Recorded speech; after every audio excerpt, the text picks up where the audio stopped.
So we're coming up to around 3 weeks into this new, what some people are calling the Palestinian War of Liberation. What is the future of this conflict? Yeah, okay. Bismillah ar-Rahman ar-Rahim. This is a good question, and let us start by addressing this question. Let us not get into much details, because then we will lose focus and we will lose understanding the bigger picture. I think, and it is evident, that the Israelis, the Israeli terrorists, they have set for themselves 2 goals or targets, as some people say. The first one is to free all the captives or all the prisoners of war that were taken by the Palestinians or by Hamas, as they say. And the second one is to destroy Hamas completely. I believe, and I think everyone believes, and even maybe they believe, and the previous defense minister, he also believes in this. Many commentators believe that these targets are impossible, but they don't talk about it openly because they don't want to put the Israeli occupation in a very difficult situation. Let us imagine, let us imagine that they have achieved these targets. Let us imagine first that they have achieved these targets, and the second scenario, it is, let us imagine that they cannot achieve those targets. So let us start first of all with the bigger possibility that they cannot achieve those targets. For the Israelis, anything below these 2 targets is considered to be a defeat in front of their people, a defeat in front of the, as they say, the international community, a defeat in front of America, in front of Europe, because, we are one of the superpowers, we have the 4th strongest army in the world, and we were defeated by just thousands of unarmed people, not even in front of an army. And in front of Gaza, that maybe the area of Gaza is just 1/4 of London. So they will be defeated. The second, if they come across as defeated, then Hamas and the Palestinians will have the upper hand. They have the captives, and they have the public opinion in almost in the entire world. Even in America, there were reports that there was a shift in the public opinion in England, in Europe. So Hamas will have the upper hand because it will come across as if they were victorious. And they have the captives, and now then they can negotiate with the occupation on what to get for the captives. Now let us imagine, this in brief means that so far the Palestinians are winning the war, according to this interpretation or this narrative or this option or this scenario, Now let us go for the second scenario, which is almost impossible, that Israel destroys Hamas completely, and destroys Gaza completely. Maybe let us go too far and say kill all the Palestinians, which is impossible, and they manage to free their prisoners of war. What will happen? They got rid of Hamas, but the core belief of Hamas, this is what they don't want to understand. It is shared by millions of Muslims, actually shared by 2.2 billion Muslims. What is their belief? That Al-Aqsa is their land. Al-Aqsa is a holy land. Al-Aqsa is central in the Islamic Aqidah. Allah Jalla wa Ala mentioned it in the Qur'an, Subhana alladhi asra bi'abdi laylan min al-masjid al-harami ila al-masjid al-aqsa. And the holy, and Palestine is a land of barakah, alladhi barakna hawlahu, and many prophets were buried there, Many Sahaba were martyred there. So it is part of the Islamic Aqidah and Islamic history. Do they think that Muslims will forget that? Especially what they have done actually reminded all Muslims. Yeah? We have seen it. We have seen it in the last 2 weeks that now almost all Muslims know about Palestine. Almost all Muslims know about the status of Al-Aqsa. Almost all Muslims, secular Muslims, liberal Muslims, Muslims from the east, Muslims from the south, even Chinese Muslims, African Muslims, Muslims in America, everywhere, they were united for Al-Aqsa, for Palestine, for Gaza. So actually, they cannot eradicate Hamas or the likes of Hamas. Gaza was the match that ignited the whole ummah. Yeah, exactly. Ignited the whole ummah, the entire ummah. In fact, I am worried that if they were to get rid of Hamas, then there will be real extreme groups, yeah, worse than Hamas. Then they will even suffer more. Arguably, that's what they want, because they want to create some cartoon villain, some bogeyman that they can then show, like the propaganda they're using against existing resistance. Yeah, maybe that can happen, but then it will be maybe another narrative that we need to talk about it. But the issue is they cannot get rid of the ideology that Muslims share. Even if they dropped a nuclear bomb. Even if they drop like a nuclear bomb on Gaza or on entire Palestine. Okay. Now,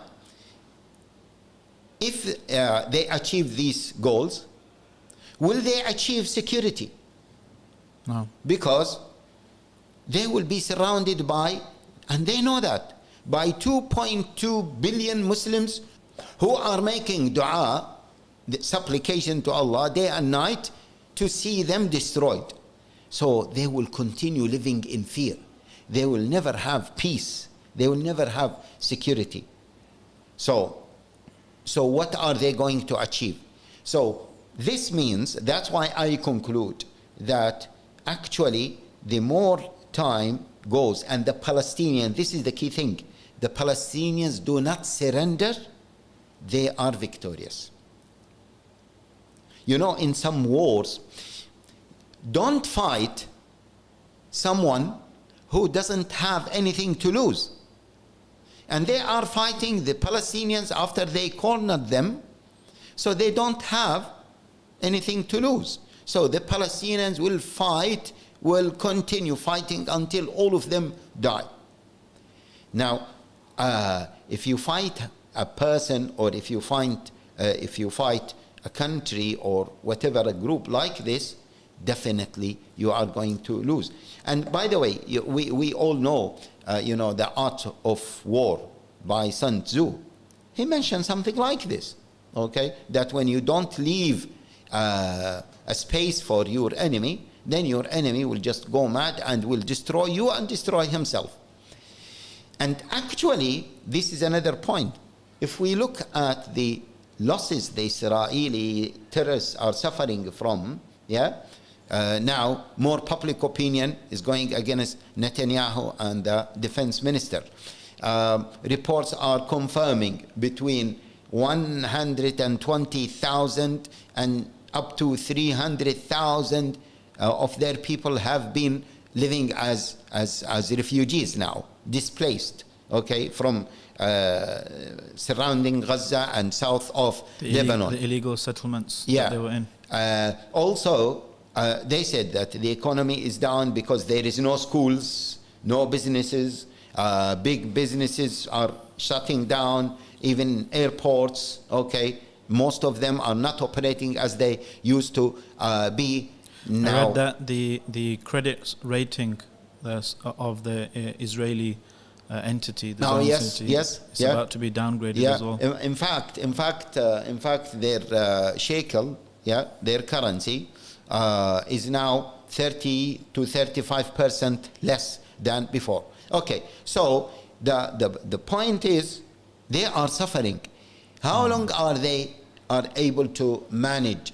Let alone now there are many reports about their army, and especially the reserved army, they are unable to continue because they've been waiting for the ground offensive, and they are unable to do it. Okay. So basically, in a conflict like this, the Palestinians merely existing is enough resistance to, and is success. Yes, that is the point. That is the conclusion. The sabr. Subhanallah, as Allah Jalla wa Ala says, Ya ayyuha alladhina amanu sabiru wa sabiru wa rabitu wattaqullaha la'allakum tuflihun.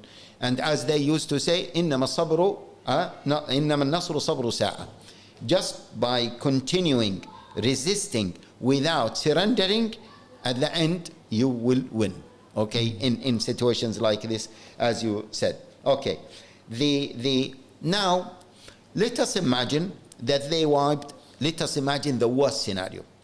Okay, they wiped Gaza, they wiped Hamas, they wiped. We need to look at something else. What is the future of the relationship between the West and Islam? How do you see this conflict? So now, see, in fact, the way I see the conflict, it is a conflict of civilizations.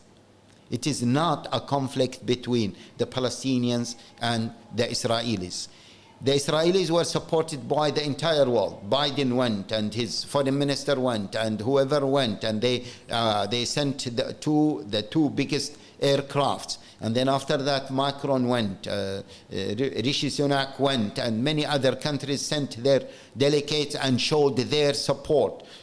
Canada, some countries, even India, Japan, all the US allies. US allies, and even some of them, I don't know whether they were allies or not. But anyway, they were showing their support to the Israelis. They are globalizing this, and they are making it as a global conflict. And it is a global conflict because it is not just about Gaza, it is about those people who their values is just their interest, their own interest, and they don't mind in oppressing any nation, they don't mind in carrying any massacres, any ethnic cleansing, because what they are doing in Gaza is ethnic cleansing because of their own interest, because of their own ilah.